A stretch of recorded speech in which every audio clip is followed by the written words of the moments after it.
अस्सलाम वालेकुम नाज़रीन, प्रोग्राम है आपकी आवाज़। सऊदी अरब में कुछ पाकिस्तानी गिरफ्तार हुए हैं, कुछ इंडियन गिरफ्तार हुए। ये क्या वहाँ पे करते थे और इन्हें क्यों गिरफ्तार किया गया और अब इनके साथ क्या सलूक हो रहा है, उसके बाद क्या इन्हें पाकिस्तान भेजा जाएगा, आज इस पर बात करेंगे। आपने पाकिस्तान में देखा कि हमारा सबसे बड़ा कारोबार ये इस वक़्त चल रहा है कि फ़लाँ मुल्क का वीज़ा ले लो, फ़लाँ मुल्क के लिए इतने वीज़े निकल आए हैं, इतने परमिट निकले हैं। यूरोप के लिए जाना तो इतने परमिट निकले हैं, कोई कनाडा भेज रहा है, कोई ऑस्ट्रेलिया भेज रहा है, कोई अमेरिका भेज रहा है, कोई जर्मनी भेज रहा है, कोई इंग्लैंड भेज रहा है। पूरी सोशल मीडिया में आप चले जाएँ, बेहतरीन दुकानें सजी हुई। हर बंदा किसी बंदे को पेश करता है, फलाँ को वीज़ा मिल गया, देखिए जी हमारी वजह से मिला, फलाँ को स्विट्ज़रलैंड का वीज़ा मिल गया। ये बात इसलिए मैंने बताई कि हमारे जो पाकिस्तान में लोग हैं या इंडिया की बात कर लें, उनकी ख्वाहिश ये है कि किसी दूसरे मुल्क चले जाएँ और वहाँ जाके पैसा बनाएँ और पैसा बना के फिर अपने मुल्क आकर शायद उन कुछ का ये ख़्याल हो जो अरब कंट्री में जाते हैं कि कोई इज़्ज़त की ज़िंदगी जी लें। जो यूरोप में आते हैं यहाँ पे सिस्टम और है, लोगों को यहाँ के पासपोर्ट मिल जाते हैं, वो यहाँ ही बाकी ज़िंदगी गुज़ारते हैं जो अक्सर है। ख़ैर ये बात इसलिए मैंने बताई कि बड़ी मेहनत के साथ लोग जो है दूसरे मुल्कों में जाते हैं। फिर दूसरे मुल्कों में जाकर वहाँ पे ये क्या करते हैं, आए दिन आपको खबरें मिलती है कि इतने पाकिस्तानी फलां जगह पे पकड़े गए, इतने पाकिस्तानी फलां जगह पे पकड़े गए, इतने यूरोप आते हुए रास्ते में गर्क हो गए, इतने यूरोप आते हुए उनके साथ ये हुआ, वो हुआ, किसी को तुर्की में अगवा कर लिया गया, अब वो पैसे माँग रहे हैं, इतना पैसा दो फिर हम छोड़ेंगे। ये सऊदी अरब में जो लोग मदीने में पकड़े गए हैं, इनका जो काम आपको मैं बताऊँगा, आप भी हैरान हो जाएँगे और जो लोग वहाँ इबादत के लिए गए हैं, उनको भी मेरा ख़्याल शर्म नहीं आई कि आप इतने पैसे लगा के यहाँ पे आए हैं, तो आप गैर कानूनी काम क्यों करते? रियासत जन्नह वहाँ पे आपको पता है कि एक ऐप है, उसके ज़रिए एंट्री होती है और बाकायदा तौर पर उसमें टाइम वग़ैरह का भी होता है। यहाँ पे ये लोग काम करते थे, इन्हें बेहतरीन नौकरी मिली हुई थी, इन्हें परमिट मिले हुए थे। और वहाँ पे इन्होंने ये काम डालना शुरू कर दिया कि 100-100 रियाल लेके कोई परमिटों के ज़रिए ऐसा काम डाला कि लोगों को जिनके पास ऐप वगैरह नहीं होते थे, अक्सर भूल जाते थे, कइयों को करना भी नहीं आता ना हमारे, क्योंकि तालीम की ये हालत है। तो वो फिर इनको पैसे दे के तो वहाँ पे इबादत करते थे, रिश्वत देकर। और जो ले रहा है वो भी मदीने में है, रिश्वत भी ले रहा है, ये पैसे दे रहा है, गैर कानूनी काम हो रहा है। और करने क्या गए हैं जी हम? उम्रा करने के। अंदाज़ा लगाएँ हमारे लोगों का, पाकिस्तानी है या इंडियन है या वो कोई भी मुसलमान है, कि इबादत को भी हम पैसों के साथ कोशिश करते हैं कि खरीद कर जैसे नेक मकसद के लिए गए हुए हैं, अगर तो वहाँ कोई सवाब मिलना भी है नेक मकसद का तो वो भी ख़राब कर देते। ये हालत बन चुकी है आज पाकिस्तानी जो हमारे, हम इंडियन की क्या बात करें, हमारे अपने बड़े स्यापे हैं, मसले नहीं ख़त्म होते, किसी की क्या बात करनी।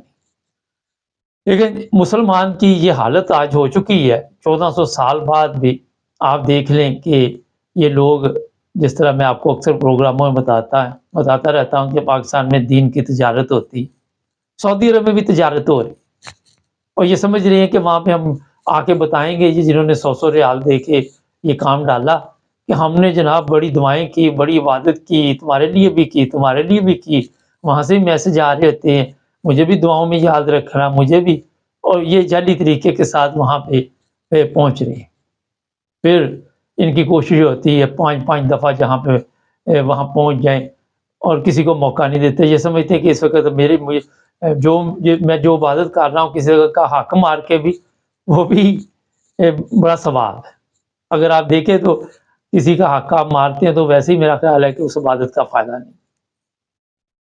ना जी, ये चीज़ें मैं इसलिए आपको बता रहा हूँ कि हमारे लोग जो हैं वो कहीं पे भी जाते हैं, हमारे ज़हन 2 नंबर है। माशरे ने हमें सिखाया ये है कि आप 2 नंबर तरीका ज़रूर इस्तेमाल करना, पकड़े गए तो देखी जाएगी, ना पकड़े गए तो फिर चलता रहेगा। ये काफ़ी देर से सऊदी अरब की पुलिस को इस चीज़ की इन्फॉर्मेशन थी, काफ़ी बड़ा घेरा डाला गया और एक ही वक़्त में ये सब लोग जो हैं इनको काबू किया गया। अब یہ لوگ جو ہیں جیلوں میں ہیں. وہ جو شروع میں نے آپ کو میری کہانی میری زبانی سنائی کہ لوگ کتنی مشکل سے دوسرے ملکوں میں جاتے ہیں، یہ مقصد آپ کو بتانے کا ہے کہ جیل میں رہنے کے بعد کتنی ان کو سزا ہوتی ہے، کتنے سال یہ جیل میں رہیں گے، کتنے مہینے رہیں گے. سعودی عرب کے قانون کے مطابق ان کو سزا ملے گی. اس کے بعد انہیں ان کے وطن بھیج دیا جائے گا جہاں سے یہ گئے تھے. پھر یہ آ کے وہ گانا نہیں تھا لے آئی پھر کہاں پر قسمت ہمیں کہاں سے، یہ تو وہی جگہ ہے گزرے تھے ہم جہاں سے، وہ والا گائیں گے. اب وہاں پہ پکڑے گئے، وہاں بھی بدنامی ہوئی. پاکستان کی بدنامی تو چلو ہماری تو ہوتی رہتی ہے، کوئی فرق نہیں پڑتا، کیونکہ ہم نے تو آج تک کوئی ایسا کام کیا بھی نہیں کہ جس کی وجہ سے ہم بدنامی سے بچ سکیں.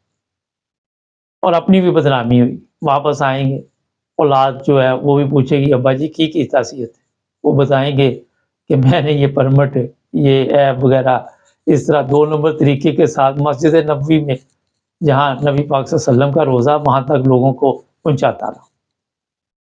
یہ لوگ سعودی عرب جا کے بھی ٹھیک نہیں ہوئے.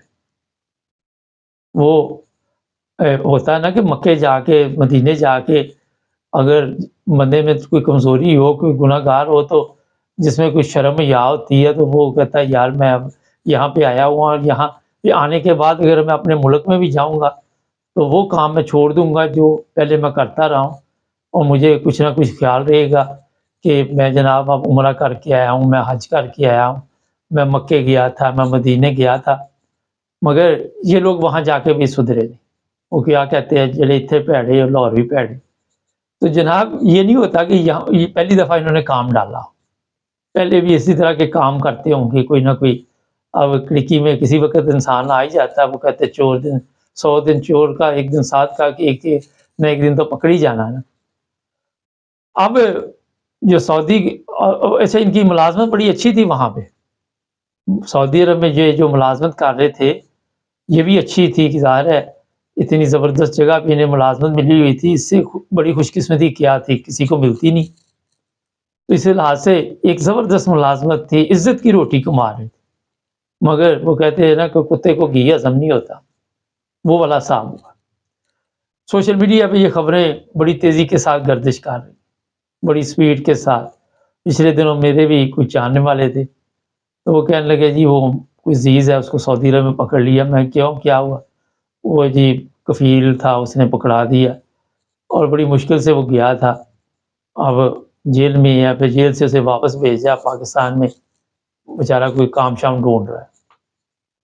تو جناب اگر آپ کو عزت کی کوئی نوکری مل گئی ہے نا، اللہ تعالیٰ کی طرف سے کوئی مہربانی آپ پہ ہو گئی ہے، کوئی اللہ تعالیٰ نے اپنا خاص فضل کر دیا ہے، اور پھر ایسی جگہ پہ نوکری جس کا میرا خیال ہے کہ بہت کم لوگ ہیں جو تصور بھی کر سکتے ہیں.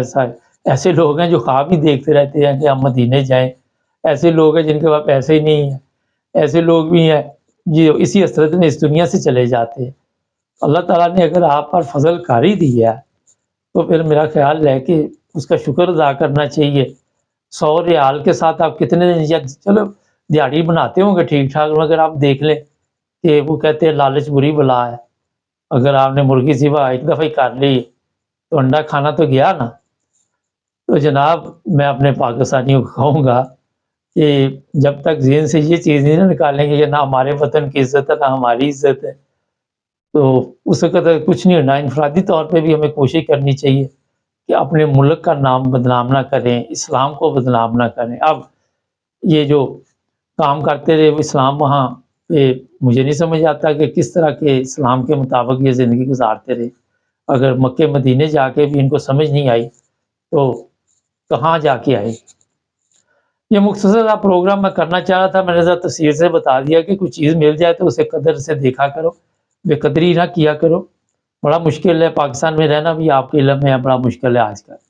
اگر آپ باہر چلے جاتے تو اپنے لیے مشکلات پیدا کر لیتے. ہمارے چینل کو سبسکرائب کریں، ابھی اور بھی پروگرام بڑے اچھے آ رہے، جڑے رہے ہمارے ساتھ.